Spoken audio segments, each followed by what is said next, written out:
Hello everyone, I'm Brian. Today I'm reacting to the best advice about life you've ever heard. Dandapani motivational speech. So this was a video request. I do request. If you have a request, please leave it in the comments below. Please leave the title of the video, the channel, and the link. That way I can search for it and find it. If you leave the link, it has a chance of being put for held for review, and I don't check that section because there's a lot of comments there. Most of them are spam. So just the title, the channel, and the link. You know, pull up the video, copy and paste the title so that I can copy and paste it and search for it. Okay, so motivational speeches. Generally speaking, I do not like these. I don't like motivational posters. I don't like motivational speeches. However, I'm not against all of them. I highly encourage and love the motivational speeches that are genuine. And what I mean by that is kind of like people who go through hardship and come out of that, and then they become motivational speakers to say, so I remember going through this hard time and I kept thinking to myself, do this, do this, do this, and all I kept thinking is the next day, or whatever the speech may be. At that point, I absolutely love it. I love motivational action, I suppose, even though that's a thing, but it's like, someone kept persevering through tough times.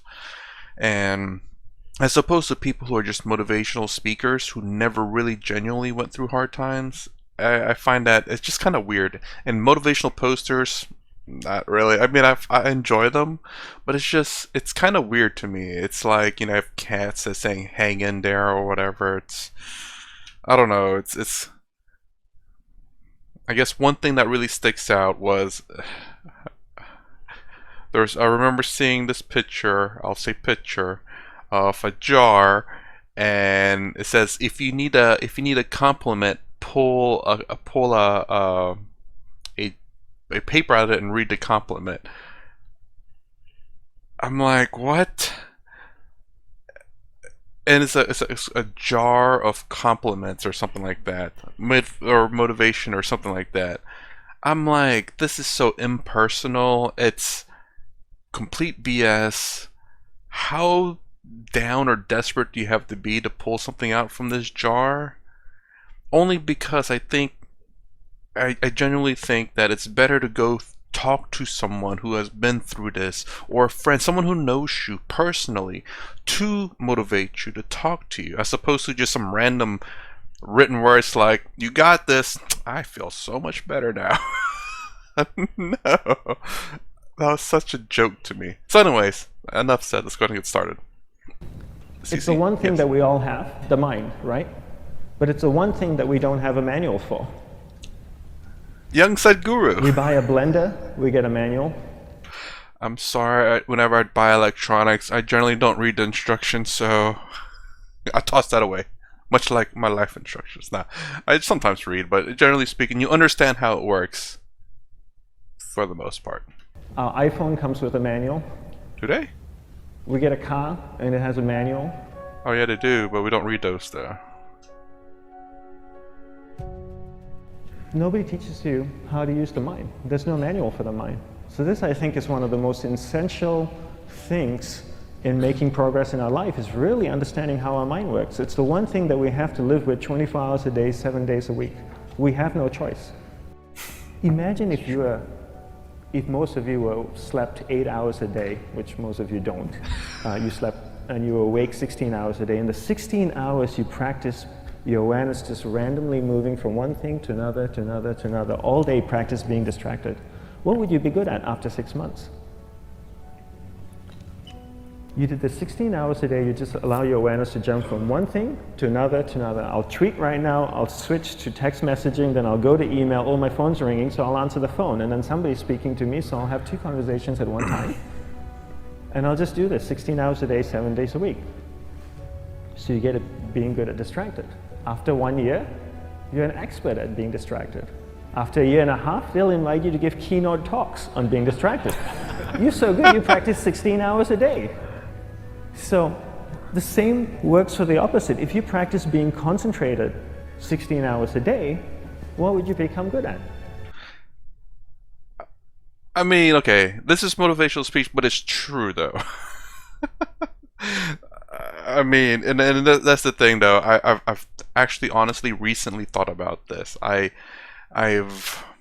I've noticed this. I hate myself. No, I don't say I hate myself. I kind of hate myself about this. I do need to focus. I do need to concentrate. I'm so distracted a lot lately, and because I have this problem that I cannot get rid of just yet, and it's just eating at my mind, I suppose you could say. Until I get rid of that problem, and it's a problem that gets worse over time. It's nothing medical. I mean, it's associated with a medical thing because it's, I don't know how to describe it. It's obviously it's going to be medical related, kind of like stress basically, and so basically, and that problem is basically it's raising my stress, even though I try to be calm and everything. But every time I think about it, it gets worse, and every day is building up, you could say, and there's a solution to that problem, but I just can't get that solution done. It's the absolute worst time for everything to do a solution for it. So it's a terrible problem. And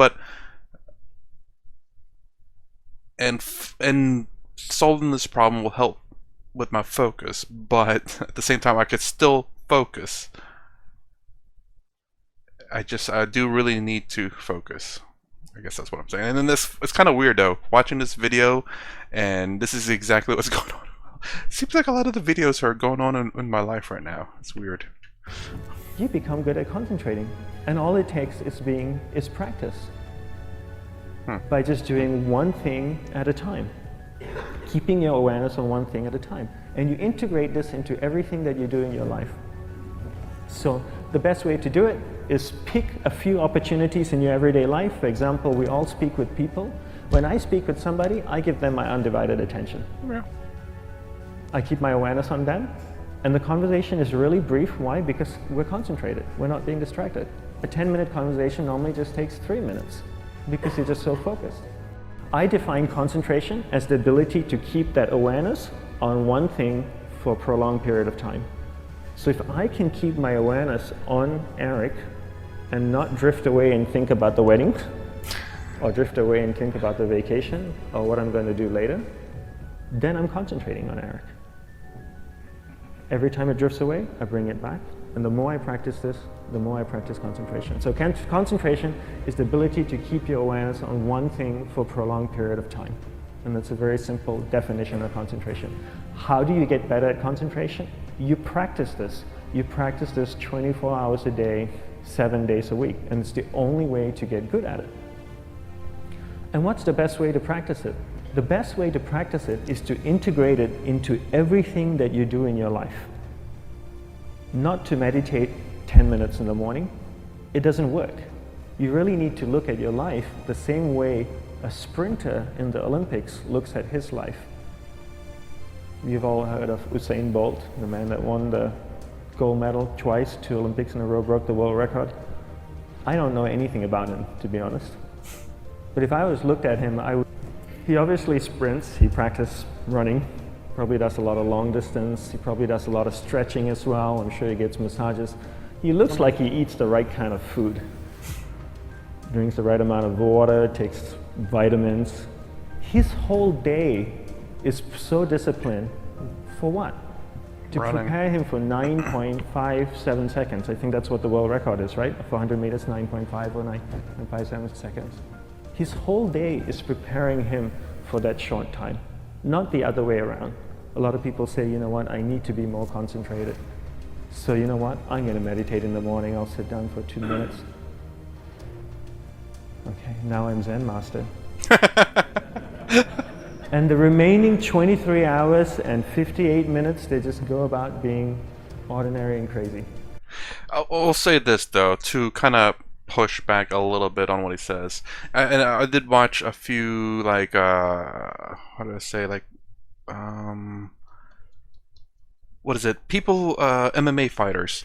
What they generally do, when they're in their off season, they eat whatever they want. They don't exercise or anything. They get kind of lazy. But then when it becomes on season, then that's when they start focusing on their diet and exercise. So it's kind of like an on and off thing. And I'm sure Usain Bolt does that too. I'm sure he's not always focused on running faster and faster, not every day.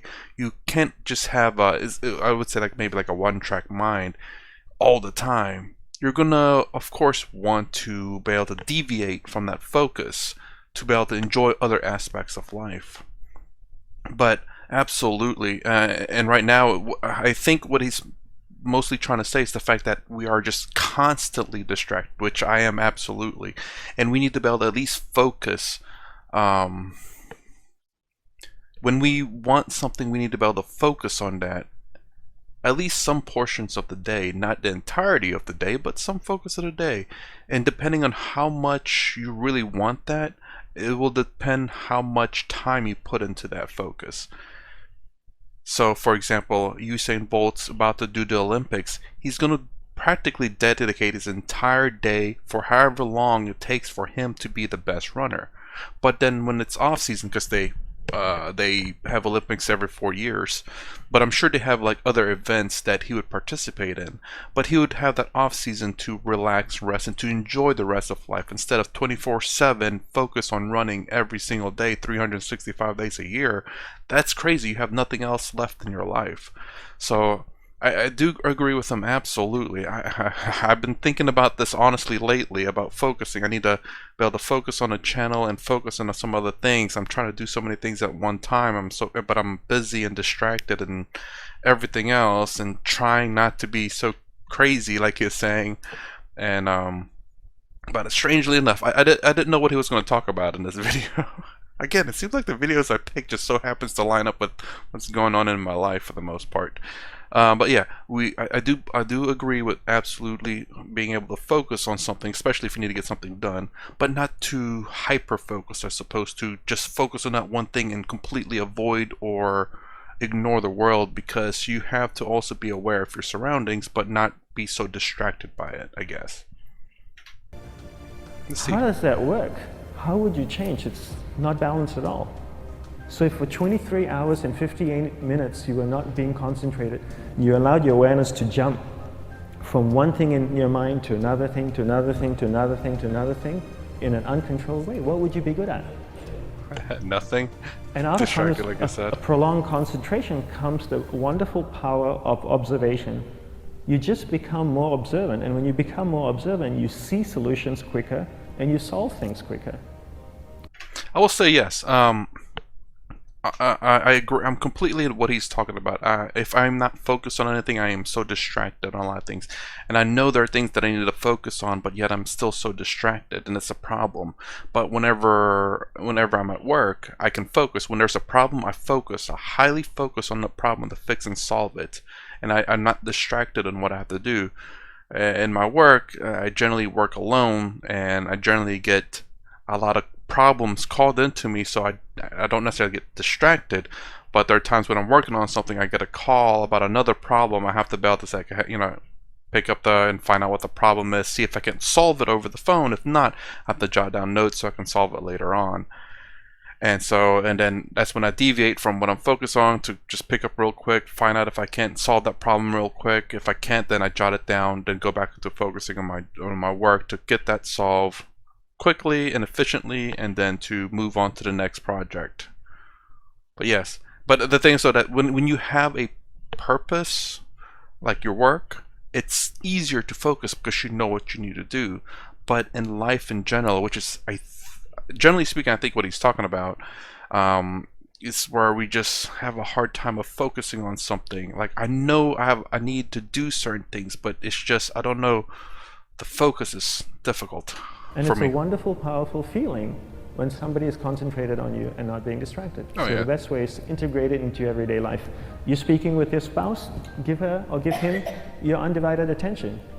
So develop your awareness, integrate it into everything that you do in your life. And that's the best way you become good at. The next thing we need to develop is develop your will. Oh, there we go. So yeah, I completely agree with what everything he says. Yeah, I'm hoping. I don't know if his speech is going to motivate me and focus. It's something that I've already I've already talked about, I've already wanted to do. I'm hoping maybe he will just nudge me a little bit more to actually focus. But now here we go. This is the actual solution to focusing. Like I said, there's just so many distractions. I know I want to do this, but it's the will. So let's see what he has to say about this one. Will is really important. Will is almost like a muscle in your mind, and you use that to pull and control your awareness and take it from one area of the mind to another. And the will needs to be developed, and same like concentration, if you don't cultivate the will, it doesn't grow. And this is something that really needs to be cultivated. How do you develop the will? There's 3 very simple ways to develop the will. 1 is you finish what you begin. 2 is you finish it well beyond your expectation, no matter how long it takes. 3 is you do a little bit more than you think you can do. All of those things require effort, and effort is will. It's so much easier to start a project than to finish a project, right? When you start a project, you're feeling creative, you're feeling inspired, you're full of energy. At the end of the project, you go, whose idea was this? That's so true. So it requires tremendous amount of will to finish, and every time you complete something, you develop a little bit more will, and you have that muscle. And will is an amazing thing to develop, because once you develop will, that same will you can use in every aspect of your life to keep your awareness on one thing at a time, to finish projects, to see things through to the end, anything you want. The best way to develop will? Bring it into your everyday life, into everything that you do. Give you an example. The way I integrate it into my everyday life, I try and finish what I begin. So for example, going to sleep. I sleep every night, so I put on my pajamas, I floss, I brush my teeth, I go to bed, I sleep, I wake up in the morning, I make the bed. Why? Because I'm finishing what I start.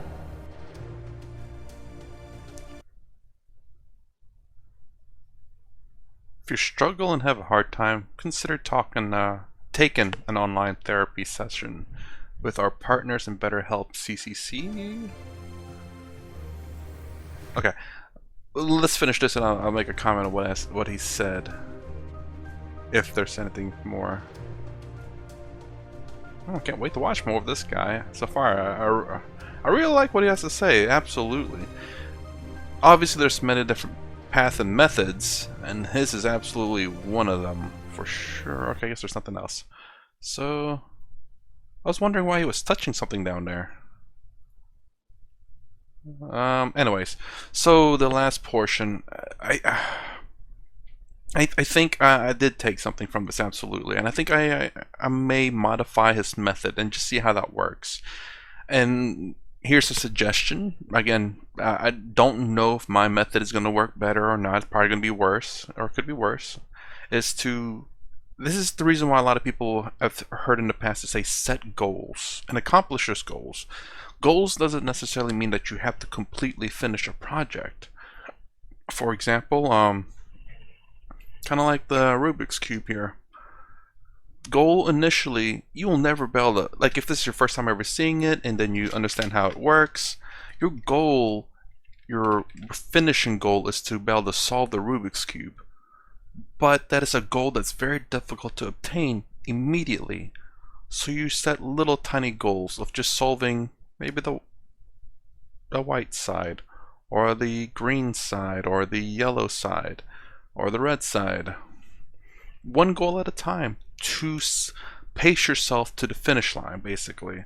So if it's a simple project, then going to that finish line I think is very appropriate. However, more difficult problems, I think maybe setting smaller goals may be a better option. I'm not saying it's going to work for everyone, but it's one of the options to have.